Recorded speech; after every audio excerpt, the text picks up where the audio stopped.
What are the great commandments? We learned last time that the gospel liberates us to truly obey God and to serve Him as we were made to.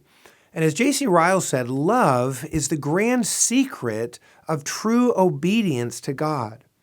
At Mount Sinai, God's moral law was given in the form of the Ten Commandments, Exodus chapter 20, Deuteronomy chapter 5. But in Matthew 22, Jesus gives a concise and searching summary of the law. He distills it into two all-encompassing commands: love God and love your neighbor. Listen to how Jesus put it. And he said to him, "You shall love the Lord your God with all your heart and with all your soul and with all your mind. This is the first and great commandment, and a second is like it. You shall love your neighbor as yourself. On these two commandments depend all the law and the prophets." The love that God's law demands from us presents a problem for approaching God because we're not loving by nature. We may have a sense of that love, the love that a mother has for children or a husband has for a wife, wife for husband, love between friends. But sin disrupts our love for God and our neighbor. Our love for the things of this world prevents true love for God, as John says in 1 John 2, verse 15.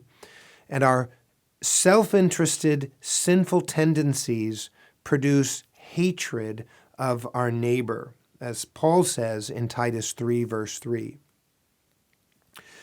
In Matthew chapter 19, in which Jesus gives these, in the context at least of which Jesus gives these commandments, a rich young man came to Jesus and asked him what he must do to inherit eternal life. This young man prided himself on how he at least felt that he kept many of God's commandments. But Jesus put his finger on the problem, on his sinful heart, when he said this: "If you would be perfect, go sell your possessions and give to the poor, and you will have treasure in heaven, and then come and follow me." Now, this isn't a general command for everyone to obey. It was an application of the command to love your neighbor as yourself applied to what Jesus knew was in this young man's heart. Rather than express a generous love for his neighbor, however, he went away sorrowful, verse 22, because of the attachment of things of this world that he had in his heart proved that he didn't love his neighbor, and in truth, that he didn't love God. This young man's problems, of course, couldn't be solved by selling his possessions. What Jesus revealed in this encounter was that the law should bring us to the end of our confidence that we can inherit eternal life by keeping the law. In fact, we can't keep the law. Only the Spirit can produce love for God and our neighbor. That's why Paul can say in Galatians 5:22, the fruit of the Spirit is love.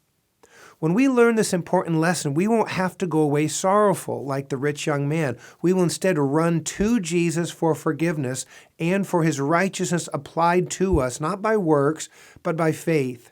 And as the Spirit produces faith in us, we will carefully devote ourselves to keeping the great commandments, to love God and our neighbor as ourselves.